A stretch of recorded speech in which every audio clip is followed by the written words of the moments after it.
So again, I thank the organizer for this very nice workshop here in Les Ouches. And so indeed, I'm going to tell you about deeply nonlinear FMR in YIG NanoDisk.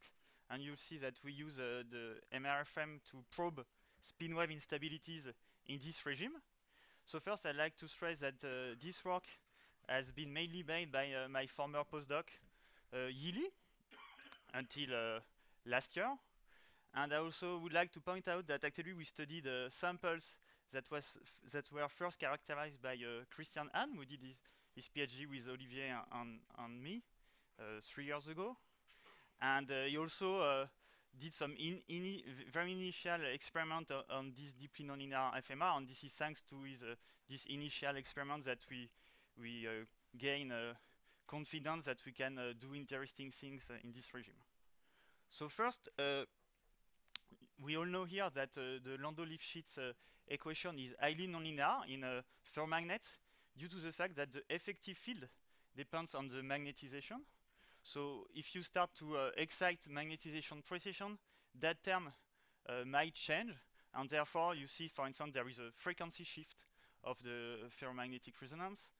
And here I put the standard Gilbert-Ford of damping, and we could also think that this term might be nonlinear. So in the, let's say, last 15 years, these nonlinearities of FMR has been witnessed in many experiments. I want to point out the spin torque nano oscillators topics, where you see that by pumping through a spin current, DC spin current, a nanomagnet, you can make it auto-oscillate into certain eigenmode.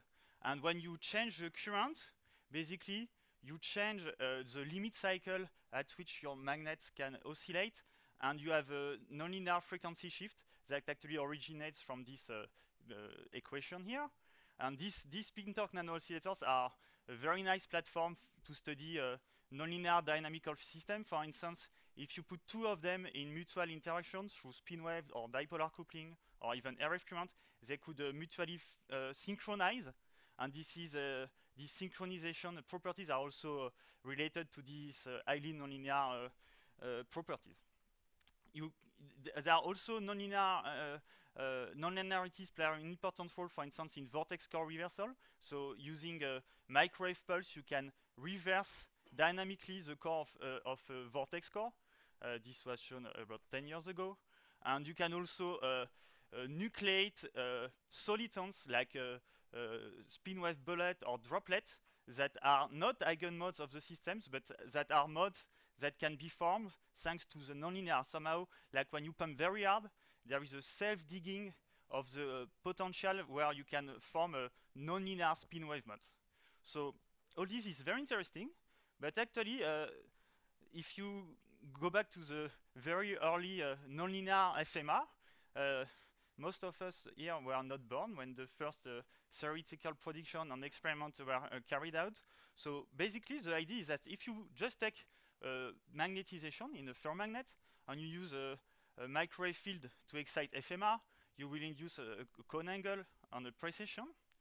And if you pump sufficiently hard, basically if you exceed a certain threshold, which is which can reach a small amount that it can be easily reached, basically instead of observing a simple Lorentzian at the FMR frequency, resonance frequency, you will start to distort strongly your signal, having this fold-over shape.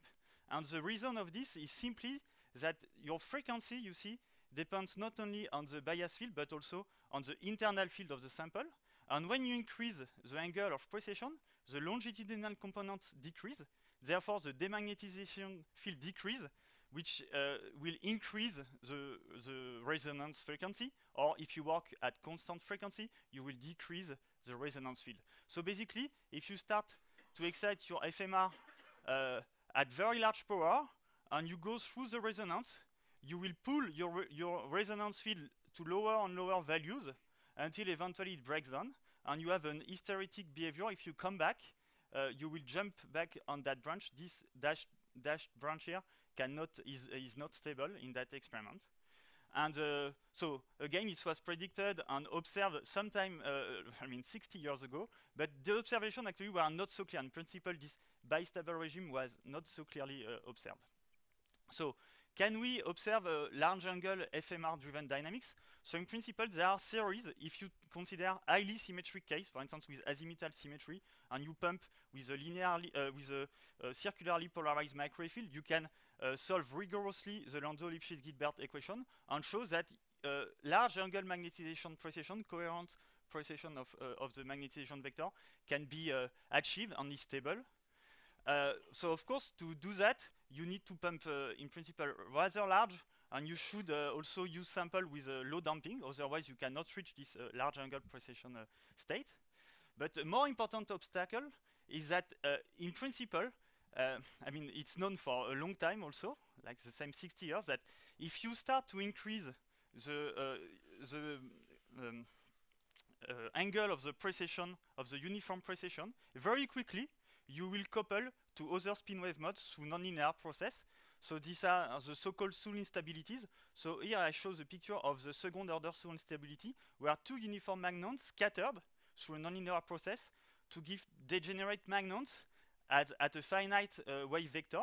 And as a result, if you increase the pumping field, you see that the number of uniform magnons will saturate above the threshold, whereas the number of spin wave modes with which are not coherent in phase, which are not coherent spatially, will increase a lot, and therefore it will be very, very hard to increase that angle of precession in your system. And again here, the threshold field are rather low.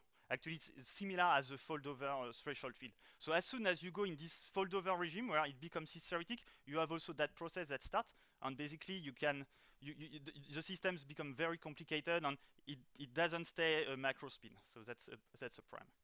So there are many open questions in this strongly nonlinear FMR topic. So again, can we really drive a very hardly fold-over regime with hysteresis? So the answer is yes. You see this experiment done in Carl Patton's group on Higgs film, and they really demonstrate without any problem that you can indeed reach that regime. But you see the field shifts are not so big. It's only 40 Gauss compared to the magnetization of Higgs, which is 1800. So that's still moderate angle.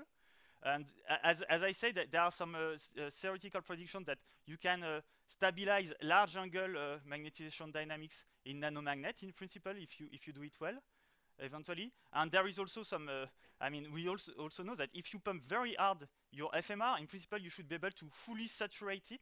So it means here this is a plot of the MZ component. It should really drop to 0. Depending on the model, it will drop to 0 differently, but this regime again was never achieved in FMR before. So there has been some work in the last 10-15 years that shows that nonlinear damping might happen in this system. So for instance, here I want to quote this work of Kain-Ming Yu's group, like 9 years ago, where they showed that there is a nonlinear damping contribution when you increase a lot the precession angle. And this nonlinear damping can even prevent to observe hysteresis of foldover at low frequency, for instance. Then there are also some theoretical proposals to introduce some nonlinear damping coefficients that scale.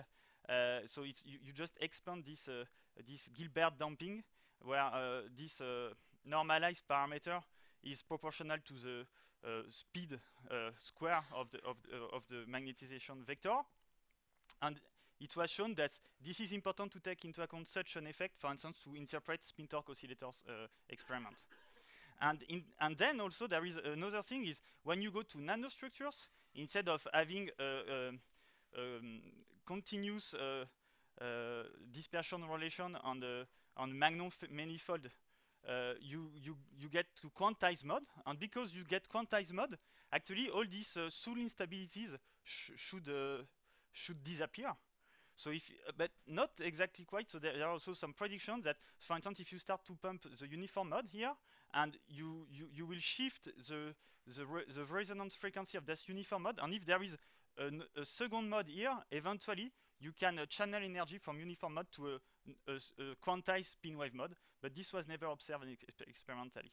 And also, there has been some experiment that shows that, for instance, if you go to nonlinear regime in a nanostructure, you see submicron structure, this is done in a Demidov and Demokritov group, you can still observe some signature of spin wave instabilities that are related to expansion of the spatial profile of the mod. So now this is the outline of the remaining of my talk. So I will give you experimental details of our setup and samples, then describe this strong fold-over regime that we have achieved, then present you that we can do some experiment where we probe what are the spin wave excitation on top of this strongly nonlinear regime. In principle, we can do some nutation of magnetization, and I will show you some micromagnetic simulations that support interpretation that I will describe in these two main parts. So first, the sample, we study YIG nanodiscs, so that are made of YIG 20 nanometer grown by pulse laser deposition with a very low damping. So this is the initial work by Christian during his thesis. So the idea was to look at how the spin wave the damping in this nanostructure compares to the extended film. And basically the answer is that the damping is the same. You see this is the YIG disk, YIG nanodisk here versus the YIG extended film here. If you put platinum on top, at that time we were interested in trying to excite the magnetization dynamics through spin orbit torques. So by injecting DC current in the platinum, you can destabilize the magnetization. So here, what we show is a converse effect, that if you have platinum on top, you have spin pumping effect at the interface between YIG and platinum, which increase the damping. So this is clearly observed in experiment. You see that when you decrease the size of the disk, your spin wave modes becomes more and more quantized. Okay, the separation, you split more and more the degeneracy between the modes. And so these are very nice samples because they are very low damping, like 4, 5, 10 minus 4. We have an integrated antenna on top, which has a narrow width of 5 microns. So it means when you inject RF currents, you can really produce sizable RF field. And again, because we have a finite size sample, all the remaining of my talk will be on this 700 nanometer YIG nanodisk, so that one. So this is at fixed field and with sweep frequency. You can do the opposite, fix the frequency and sweep the field. You can clearly detect with our MRFM setup these spin wave modes that are quantized and that are have azimuthal symmetry 0. So that because you pump with a uniform field.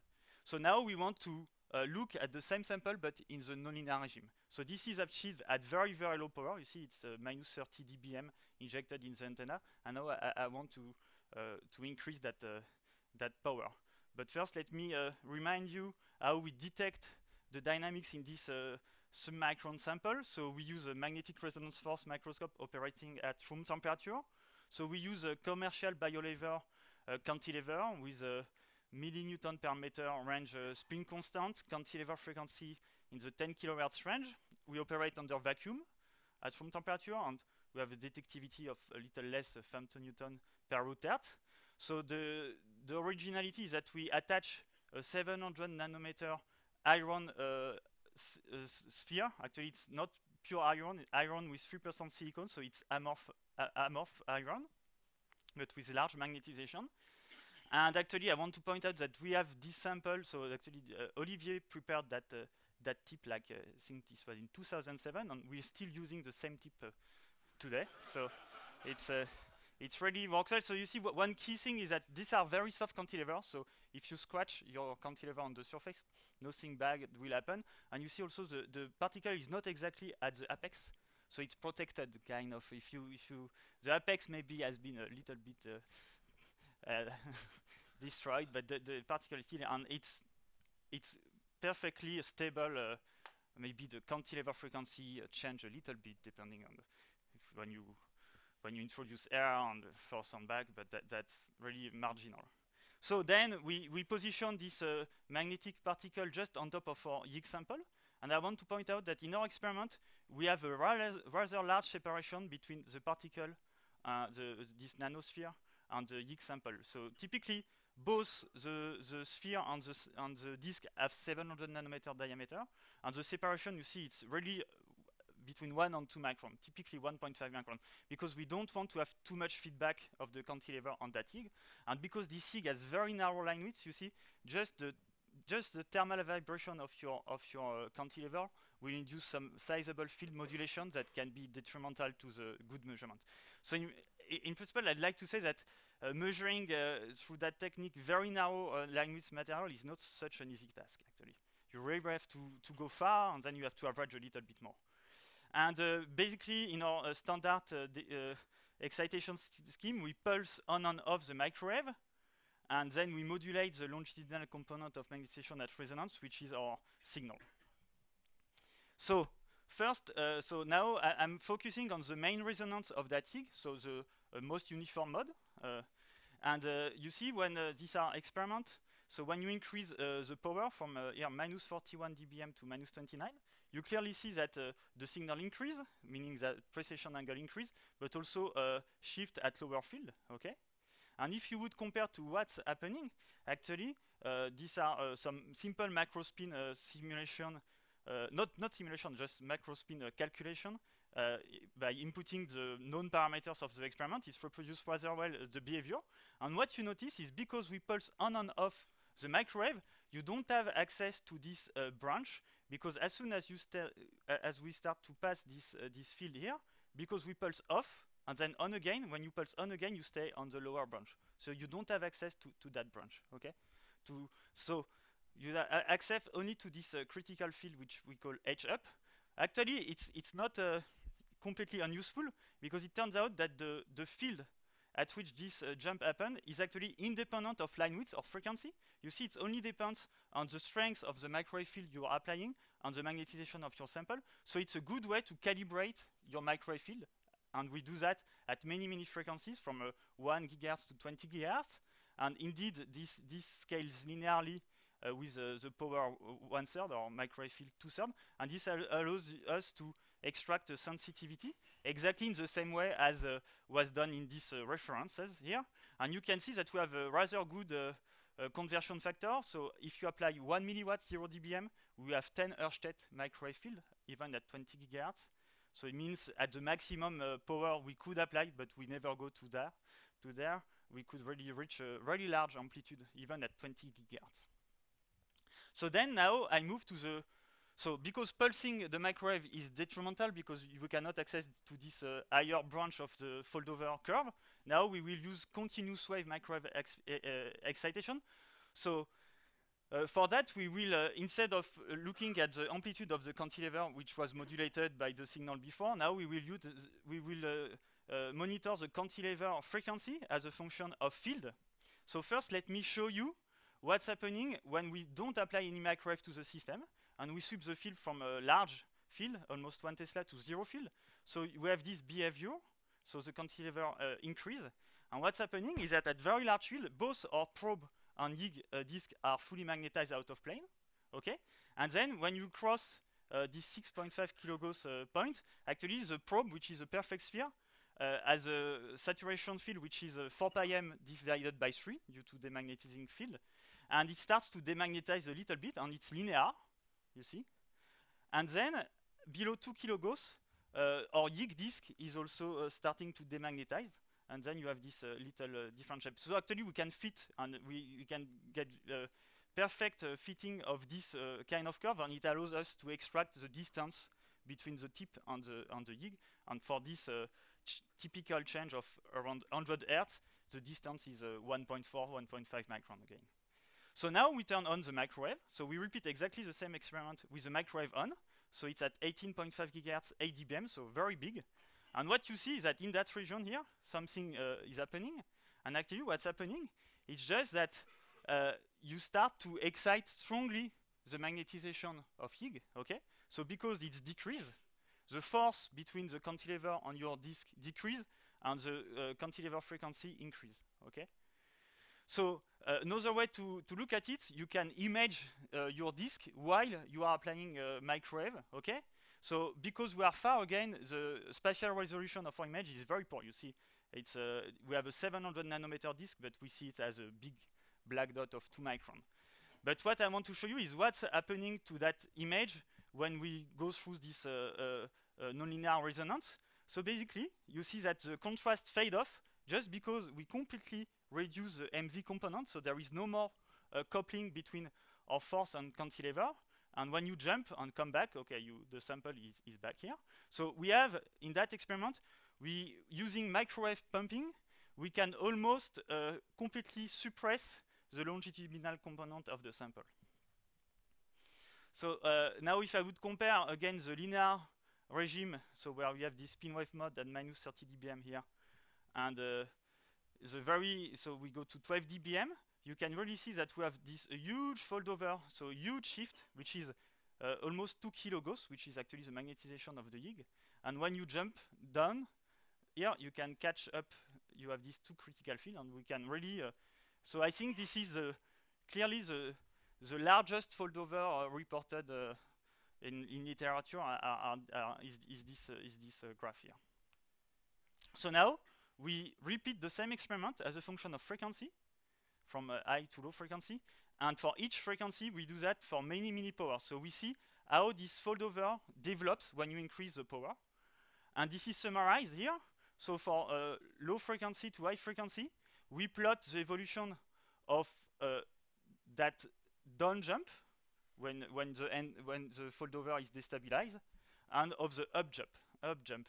And what you see is that okay, when you increase power, I take a random curve here at 14 gigahertz. When you increase power, you start to pull more and more your fold over. But sometimes you have some little plateaus, and then eventually you go over and you can really reach close to 2000. And so these plateaus here that depends on frequency, are not present at all frequencies, point towards probably to soon instabilities with quantized spin wave mode, and I will go more into this. And I want to point out that even if you take some curve where it seems that there is no much accident, actually if you look closer, actually there is some little jump here, you see. And again, these little accidents we think are the signature of soon instabilities with quantized spin wave mode.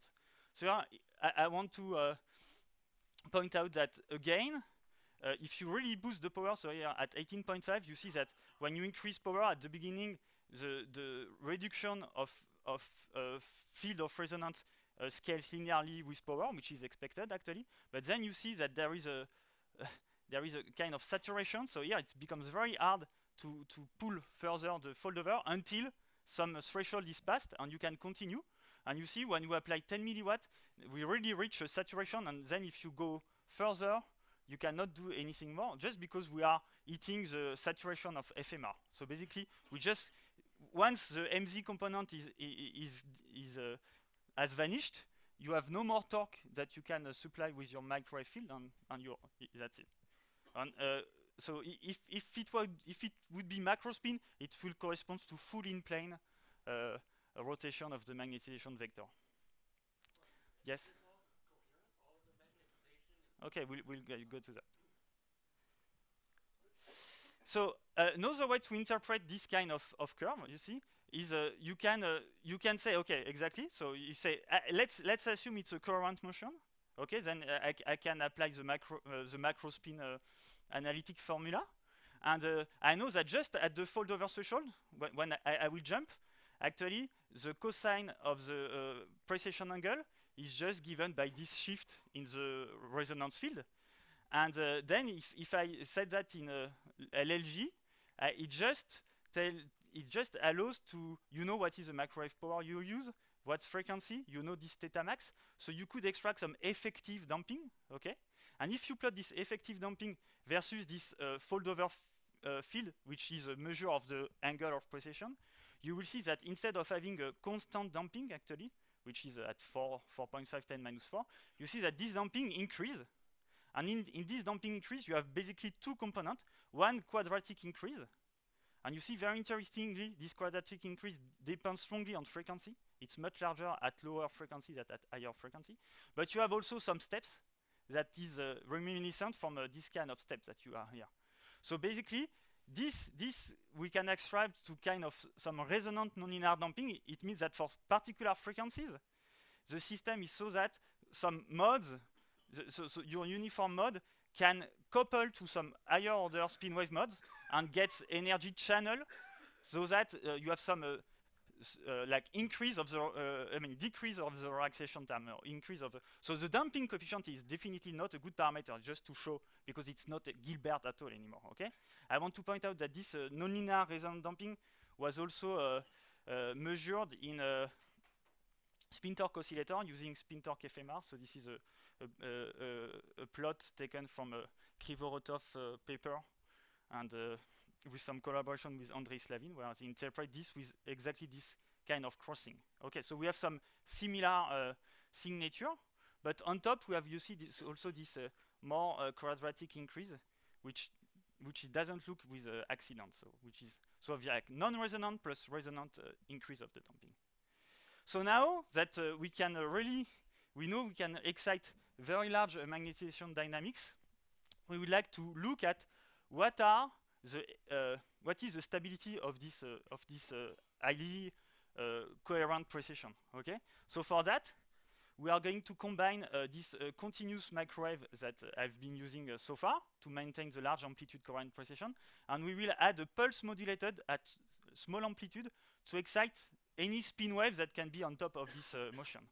So we do the experiment, and when we do the experiment, we can monitor simultaneously the cantilever amplitude, which is due to the pulse modulation of that low second frequency, and at the same time we can monitor this cantilever frequencies, which I've done so far, this thing, to look at what is the average MZ component during the experiment.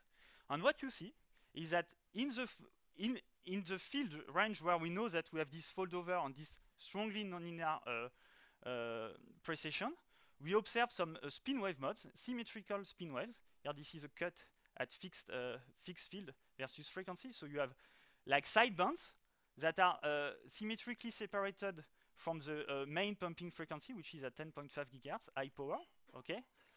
And actually, it turns out that this was you can interpret this if you go to the rotating frame of the precessing magnetization. It can be interpreted as a nutation of the magnetization vector. So basically the magnetization is currently moving, okay? And on top of this, there is a small wiggling of this magnetization around its stable trajectory.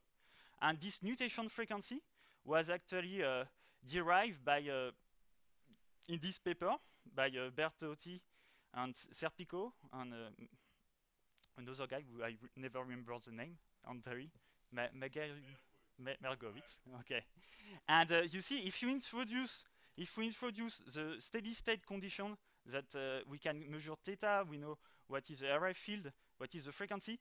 Just at the we just have to introduce this effective damping in this equation, then introduce the theta and phi in that equation, and this will give this dashed line, which is exactly what we observe in the experiment. So we are confident that what we see is really this effect. And you see, interestingly, you can see that here, this line here is a fold-over breakdown. So it means if the bias field becomes too low, then you will the fold-over stops, right? This steady state is gone, and you fall back towards equilibrium. But you see that when actually this nutation mode gets closer to the fold-over field, you have a reduction of the fold-over field. So it really means that by exciting this nutation on top of the large motion, we can kill or switch off the fold-over state, just because, you see, if we do that, then we make it wiggle a little bit, and if it wiggle just when it's already close to the border, boom, it will jump, okay? So it's a nice way to control. With the second microwave, we can control the big nonlinear magnetization state that we excite with the first microwave. So then, just in this formula that was derived by these authors, I want to explain, just point out that, so basically you have two terms. One is a term which is just the precession torque that is applied by the microwave field in the rotating frame of magnetization, okay? And the other one, it's what gives these strong nonlinearities of the motion. It's this magnetostatic torque, which is it gives a stiffening of the nutation frequency. And you see that when you increase the power, basically, you can fit, so you will change this nutation frequency. It will scale not linearly with the microwave, because there is this additional term here. So then you can do the same experiment, but instead of focusing of small detuning of the second frequency compared to 1, you can scan it on a larger scale, so from -2 to +2 GHz compared to the 10.5 GHz. So the center here is the nutation that I just discussed, and you see there is a bunch of modes that give a bunch of instabilities, and I just want you to look at this comparison here. Here, these are exactly the same experiment. So we apply a small second microwave omega-2 which is pulse modulated, and that creates a spin wave in our system. The only difference between these two graphs is that here we don't drive the system with a large to large power. There is no CW microwave here. So here what you get is just the linear spin wave that I showed at the very beginning of my talk. Whereas here you enter in this large magnetization, precession, coherent magnetization, and you have all these modes. So you see that qualitatively there is a big difference between this linear spin wave and this spin wave nutation mode. So now I'd just like to finish by showing you some simulations that we did to support the interpretation we have. So here I'm doing exactly in the simulation exactly the experiment we are doing. So we apply CW microwave, okay, and fixed frequency at given microwave amplitude, and then we sweep the field down, starting from the linear resonance, and then we sweep down.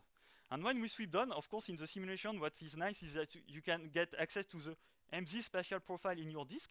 So here, this is the radius of the disk.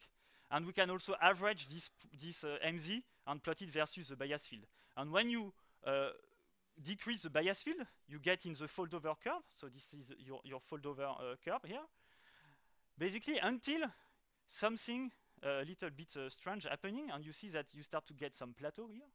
And basically, if you look at the spatial profile at these three different fields, what you see is that at the beginning, at low power, the uniform mode that you excite corresponds to the Bessel function, which is well known and what you excite.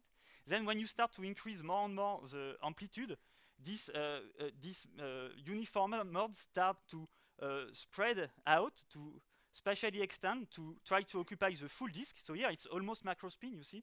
All the spin in the disk are processing in phase and with almost the same amplitude. And then above a certain field, there is some kind of instability. You can see you have many things. So it really seems that now we become coupled to a spin wave that has a much higher K than the uniform spin wave mode, and which gives this plateau in the foldover. So we can also, by doing a FFT of the transient regime in the simulation and doing some stroboscopic average, so then we go in the reference frame of the precessing magnetization, and we try to look at what are these nutation modes to plot their profile. So first you see that we observe the similar frequency field dispersion of these spin wave nutation modes, and we have access again with the simulation to their profile, which look a little bit like Bessel-like when you are not too far here. And of course, at some point there is some instabilities, and they become more complicated.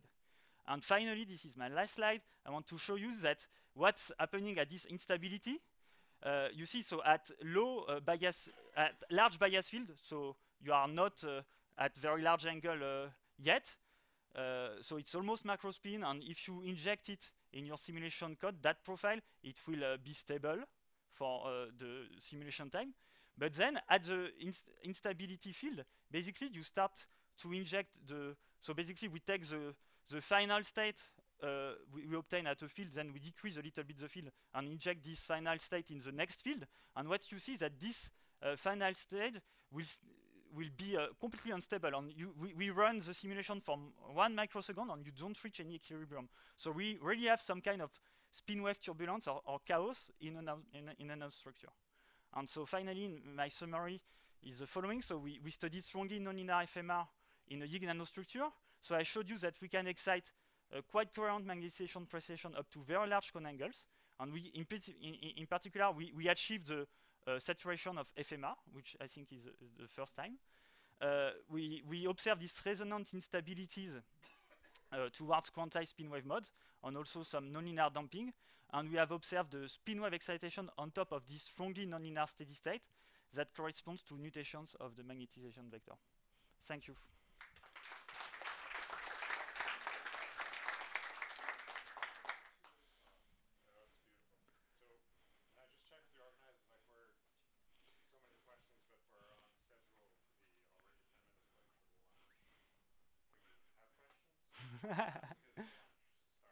Two. Allez.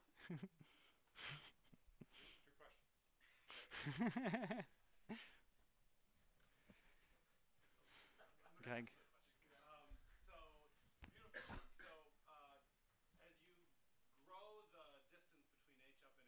Mm-hmm.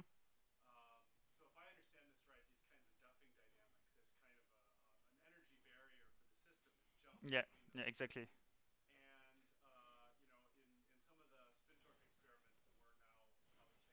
Mm-hmm.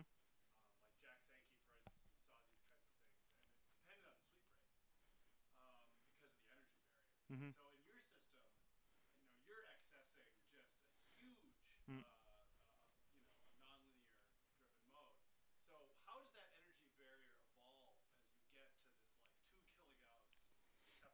Yeah.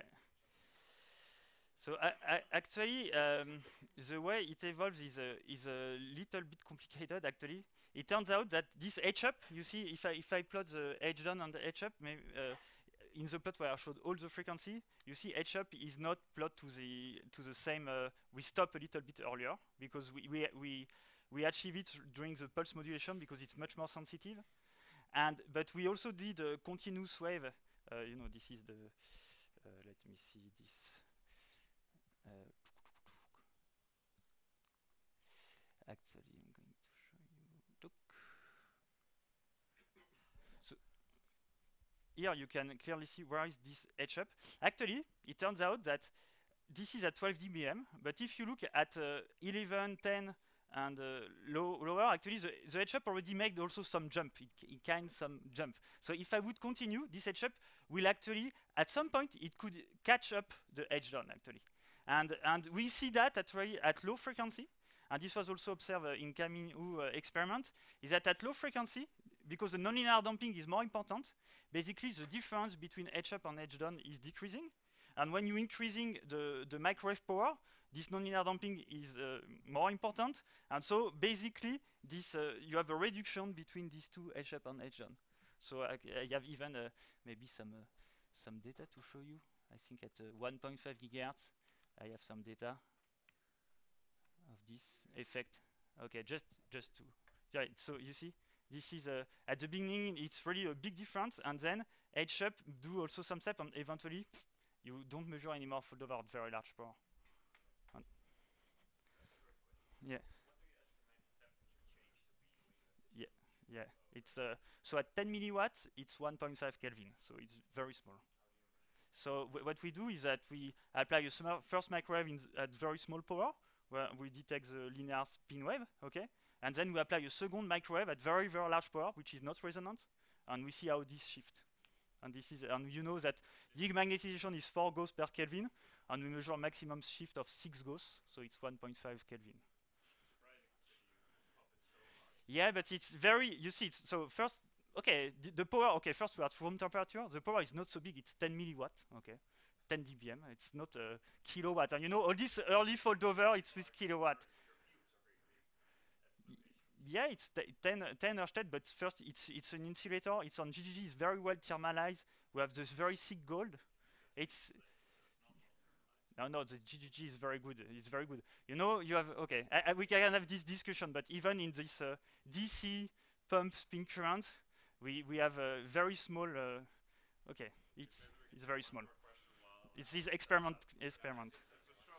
Yes. I would like to say that this paper will be a classical paper in the nonlinear ferromagnetic resonance because it's a perpendicular geometry where the FMR Do you need that? below all the spin waves. It's a small disk